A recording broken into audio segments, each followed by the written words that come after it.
Hello and welcome to this video from the third unit of your course on legal writing.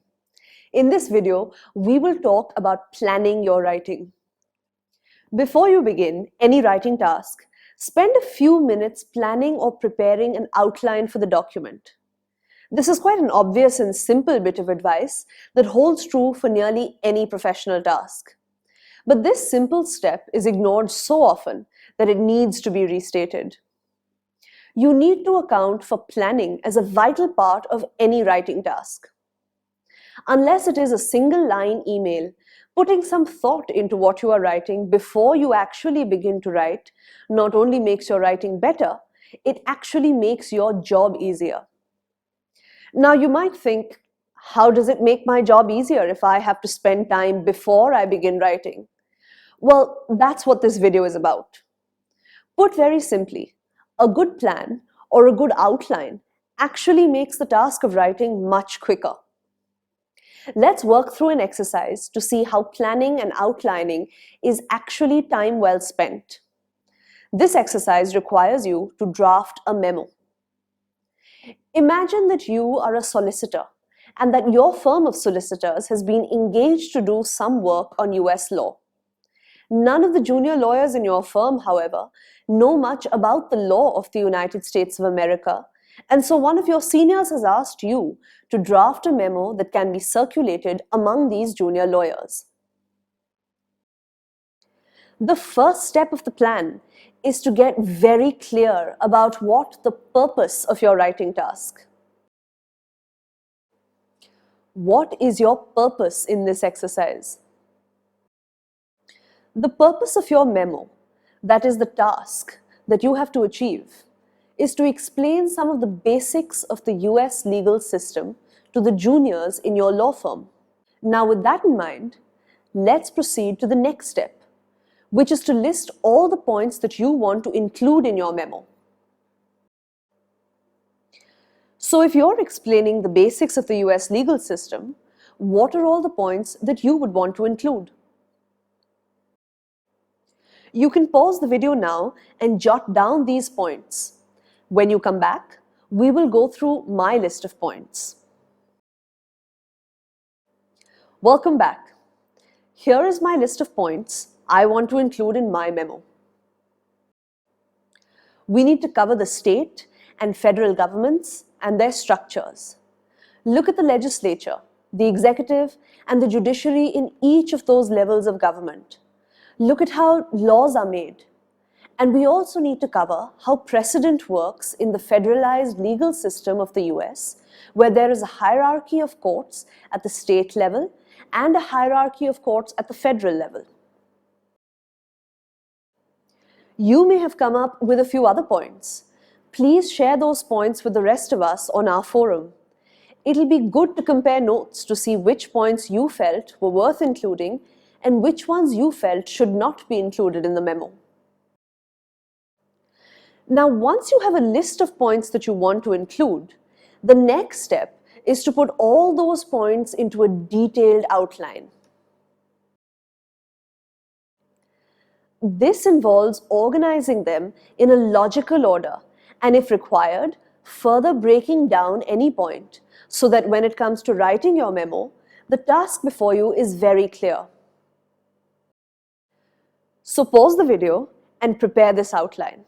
As I said, put your points down in a logical order and break them down if required. Welcome back. Let's look at the detailed outline that I have prepared. You can see the order in which I have chosen to put my points and the extra details that I have included under each point to further break them down for greater clarity. I'm not suggesting that this is the only correct way to outline this memo, and of course, there are many ways in which this can be approached. This outline that you have prepared has helped you to think about the overall structure of the document.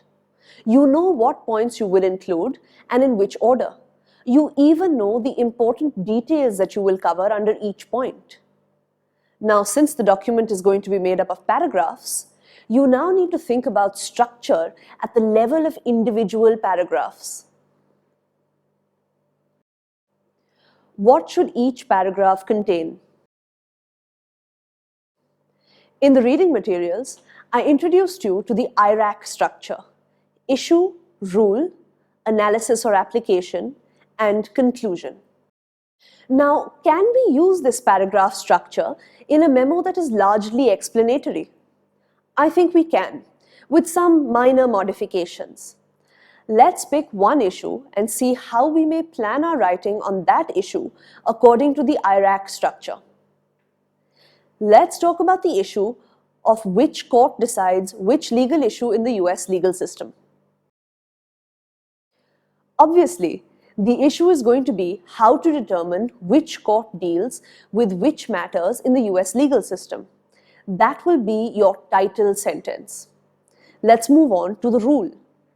While you can explain it any way you want, I like to say that it depends first on the question of federal jurisdiction. Can the federal courts exercise jurisdiction? Second, which level of the hierarchy of courts do you need to approach?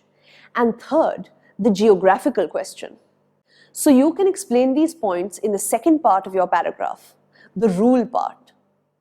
When it comes to analysis or application, the best way to explain this would perhaps be to include some examples of state matters or federal matters and how they would work through the US legal system. Finally, you need to conclude your paragraph with a summary of the ideas in it before you move on to the next one. So even though this is not a persuasive document, that is, its intent is not to persuade anyone and its purpose is merely explanatory, you can still adhere to the basic structure. The benefit of using the IRAC method to structure paragraphs is that you don't miss anything out.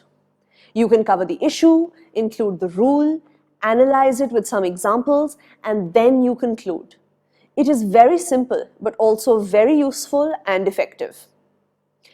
I hope this exercise has made you realize that not only does it save time to outline and plan your document, it's also quite easy. Do these steps over and over for every document that you draft, and one day you will realize that you have mastered the art of planning a writing task. You will realize that you will be able to plan in a matter of minutes for almost every document that you come across. To recap, here are the main steps in planning your writing task. First, identify your purpose. Why are you writing? Second, make a list of all the points that you need to include in the document. Third, prepare a detailed outline. Give a logical sequence to all the points you have listed and further expand any of them to give more clarity to your task. Finally, think about the structure of the document. Write down to the structure of each paragraph. Use the IRAC system to plan the structure of each paragraph. So take your time and keep practicing. In the next video, we are going to look at some of the legal research skills you need to develop to be more effective in your legal writing. Thank you for watching.